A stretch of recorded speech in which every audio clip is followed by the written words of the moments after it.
سجدہ تلاوت کا طریقہ. نمبر 1 طہارت. اس میں کوئی شک نہیں کہ زیادہ افضل یہی ہے کہ انسان وضو کر لے، یعنی وضو سے ہو.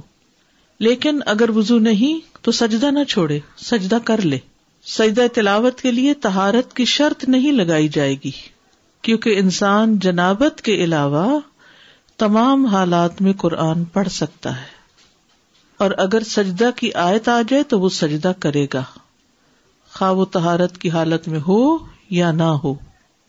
قبلہ رخ ہونا ممکن ہو تو قبلہ رخ ہو جائے، لیکن اگر مشقت ہو اس میں نہ ہو پائے تو جدھر بھی رخ ہو سجدہ کر سکتا ہے انسان. لیکن مسنون طریقہ یہی ہے کہ اگر ممکن ہو تو سجدہ تلاوت کے لیے قبلہ رخ ہوا جائے. امام زہری کہتے ہیں کہ اگر تم حالت اقامت میں سجدہ کرو، یعنی گھر پہ ہو، مسجد میں ہو، تو قبلے کی طرف رخ کر کے کرو، اور اگر تم سوار ہو تو پھر جدھر تمہارا رخ ہو اس میں تم پر کوئی مواخذہ نہیں. تکبیر کہنا. ابو قلابہ اور ابن سیرین سے مروی ہے، ان دونوں کا کہنا ہے کہ جب آدمی نماز کے علاوہ سجدہ تلاوت کرے گا تو اللہ اکبر کہے گا. ٹھیک ہے، آپ قرآن پڑھ رہے ہیں، پڑھتے پڑھتے آیت سجدہ آ گئی تو آپ کیا کریں گے؟ اللہ اکبر کہہ کے سجدے میں جائیں گے. لیکن بعد میں سلام کی ضرورت نہیں. جب سجدے سے سر اٹھائیں گے تو سلام نہیں کریں گے، اور یہ ایک ہی سجدہ ہے، دو نہیں ہے. سجدہ سہو 2 سجدے ہیں، لیکن سجدہ تلاوت ایک سجدہ ہے. سجدہ تلاوت میں سلام کرنا مشروع نہیں. ابن تیمیہ کہتے ہیں سجدہ تلاوت اور سجدہ شکر کے بارے میں کسی ایک نے بھی نبی صلی اللہ علیہ وسلم یا صحابی سے یہ نقل نہیں کیا کہ ان میں سلام بھی ہوگا، اور نہ ہی صحابہ سلام پھیرتے تھے. ٹھیک، یہ ہے نماز کے باہر سجدہ تلاوت کا طریقہ. نماز کے اندر سجدہ تلاوت کا طریقہ. تکبیر کہہ کر سجدے میں جانا. سجدہ تلاوت میں جانے اور اٹھنے کے لیے تکبیر کہنا. مثلا آپ نے سورت اذا السماء انشقت پڑھی ہے تو سجدے والی جگہ پہ پہنچ کے آپ اللہ اکبر کہہ کے سیدھے نیچے چلے جائیں گے. سجدے میں رکوع نہیں کریں گے، ڈائریکٹ سجدہ کریں گے، اور جب سجدہ کر لیں گے تو اٹھتے ہوئے پھر کیا کہیں گے؟ اللہ اکبر کہیں گے. ابن عثیمین کہتے ہیں نماز میں سجدہ تلاوت بالکل اسی طرح ہے جیسے نماز میں عام سجدہ ہوتا ہے. کیسے ہے؟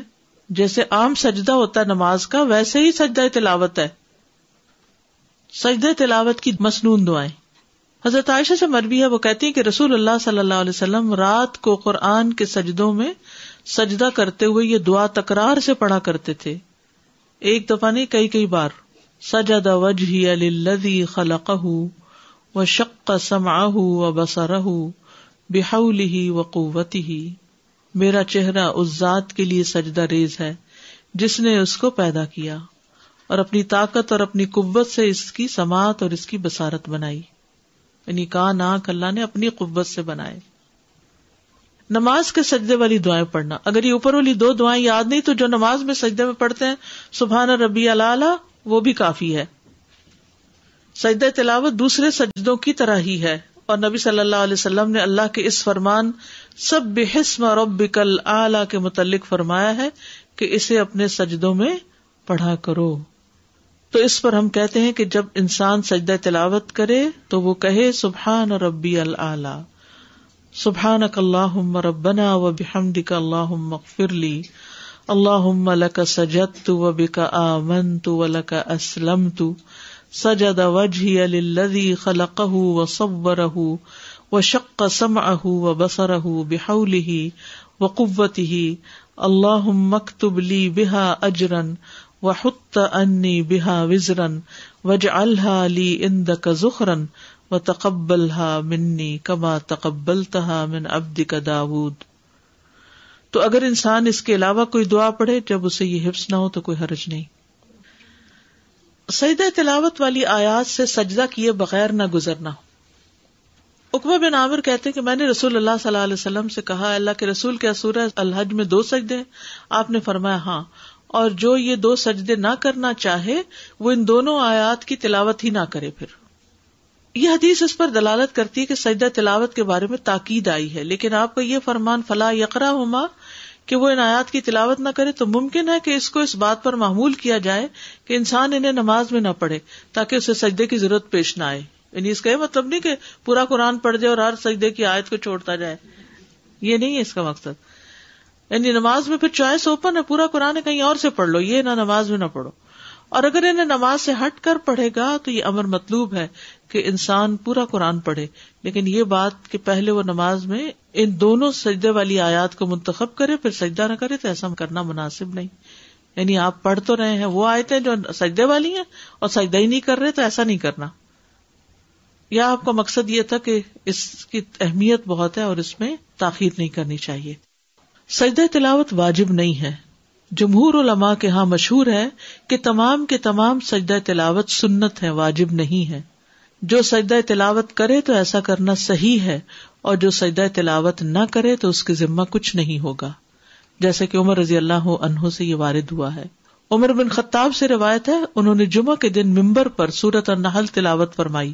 جب آیت سجدہ پر پہنچے تو ممبر سے نیچے اترے، پھر سجدہ کیا اور لوگوں نے بھی آپ کے ساتھ سجدہ کیا، یعنی سجدہ تلاوت. یہاں تک کہ جب اگلا جمعہ آیا تو آپ نے ممبر پر پھر اسی سورت کی تلاوت فرمائی. جب آیت سجدہ پر پہنچے تو فرمایا، اے لوگو، ہم آیت سجدہ پڑھ رہے ہیں، جس نے اس پر سجدہ کیا اس نے ٹھیک اور درست کام کیا، اور جس نے نہ کیا اس پر کوئی گناہ نہیں. تاہم عمر رضی اللہ عنہ نے سجدہ نہ کیا. وہ لوگوں کو سکھانا چاہتے تھے کہ اس میں آپشن ہے، جو کر سکتا ہے وہ کرے، جس نے نہیں کیا اس کو گناہگار نہ سمجھا جائے. سجدہ تلاوت سنت ہے. تلاوت کرتے ہوئے سجدے والی آیت آنے پر نبی صلی اللہ علیہ وسلم اور آپ کے صحابہ کرام کے نقش قدم پر چلتے ہوئے سجدہ تلاوت کرنا سنت ہے، اس لیے کہ آپ صلی اللہ علیہ وسلم اپنے صحابہ کے درمیان بیٹھ کر تلاوت کرتے، اور جب آپ ایسی آیت سے گزرتے جس میں سجدہ ہوتا تو آپ سجدہ کرتے اور صحابہ بھی آپ کے ساتھ سجدہ کرتے. سجدہ تلاوت کی اہمیت. نبی صلی اللہ علیہ وسلم اور صحابہ کا سجدہ تلاوت کا اہتمام کرنا. ابن عمر سے روایت ہے کہ نبی صلی اللہ علیہ وسلم قرآن کی قرات کرتے تھے، پس آپ اس سورت کی قرات کرتے جس میں سجدہ ہوتا تو آپ سجدہ کرتے اور ہم بھی آپ کے ساتھ سجدہ کرتے، حتیٰ کہ ہم میں سے بعض کو اپنی پیشانی رکھنے کے لیے بھی جگہ نہ ملتی، یعنی پورا کراؤڈ جو تھا وہ سجدے میں گر جاتا تو دوسرے کی پیٹھ پہ جیسے سجدہ ہوتا. پھر ابو رافع سے روایت انہوں نے کہا، میں نے ابو ہریرہ کے ہمراہ نماز عشاء ادا کی، انہوں نے نماز میں اذا السماء انشقت کی قرات کی تو اس میں سجدہ کیا. میں نے کہا یہ کیا ہے؟ انہوں نے فرمایا، میں نے ابو القاسم کے پیچھے سجدہ کیا صلی اللہ علیہ وسلم، اس لیے میں تو ہمیشہ اس میں سجدہ کرتا رہوں گا یہاں تک کہ آپ سے جا ملوں. سلف صالحین کا اہتمام. شعبی سے مروی ہے، انہوں نے کہا علماء سجدے کو مختصر کرنا ناپسند کرتے تھے، یعنی سجدہ تلاوت بھی پورے اذکار اور تسبیحات کے ساتھ ہونا چاہیے، یعنی ایک جھپکا سا نہیں مارنا چاہیے بلکہ پورا تسبیح پڑھ کے ختم کرنا چاہیے. اور وہ اس بات کو بھی ناپسند کرتے تھے کہ جب وہ آیت سجدہ پر پہنچے تو وہ سجدہ کیے بغیر اس پر سے گزر جائیں. سورۃ نجم کے سجدہ تلاوت پر سب کا سجدہ کرنا. ابن عباس سے روایت ہے کہ نبی صلی اللہ علیہ وسلم نے سورہ نجم میں سجدہ کیا اور آپ کے ہمراہ اس وقت تمام مسلمانوں، مشرکین اور جن و انس نے سجدہ کیا. ابو ہریرہ کہتے ہیں کہ نبی صلی اللہ علیہ وسلم کے پاس سورہ نجم لکھی گئی، جب سجدہ والی آیت پر پہنچے تو آپ نے سجدہ کیا اور ہم نے بھی آپ کے ساتھ سجدہ کیا، اور دوات اور قلم نے بھی سجدہ کیا، وہ بھی جھک گئے، لیکن ایک شخص نے سجدہ نہیں کیا تھا. تو وہ عبداللہ بن مسعود کہتے ہیں کہ وہ اس حال میں قتل کیا گیا کہ وہ اللہ کے ساتھ کفر کرتا رہا، یعنی کفر کی حالت میں ہی فوت ہوا. سجدہ تلاوت کرنے پر شیطان کا رونا. ابو ہریرہ سے روایت ہے، انہوں نے کہا کہ رسول اللہ صلی اللہ علیہ وسلم نے فرمایا، جب ابن آدم آیت سجدہ کی قرات کرتا ہے پھر سجدہ کرتا ہے تو شیطان روتے ہوئے وہاں سے ہٹ جاتا ہے، وہ کہتا ہے ہائے اس کی ہلاکت. اور ابو قریب کی روایت میں ہائے میری ہلاکت. ابن آدم کو سجدے کا حکم ملا تو اس نے سجدہ کیا، اس کے لیے جنت ہے، اور مجھے سجدے کا حکم ملا تو میں نے انکار کیا، بس میرے لیے آگ ہے. تو یاد رکھیے یہی چیز نماز پڑھنے والوں نہ پڑھنے والوں میں فرق کر دیتی ہے. پڑھنے والے ایک طرف ہے، نہ پڑھنے والے ایک طرف ہے. کوئی آدم کے طریقے پہ چل رہے ہیں اور کوئی شیطان کے طریقے پہ چل رہے ہیں. افضل یہی ہے، کرنا ہی چاہیے، الا ہی کہ کوئی مجبوری ہو جائے. اگر ٹیپ ریکارڈر چل رہا ہو، یعنی آڈیو چل رہی ہو کہیں، تو بس جھک جائیے، لیکن یہ کہ اگر نہ جھکے تو کوئی حرج نہیں ہے.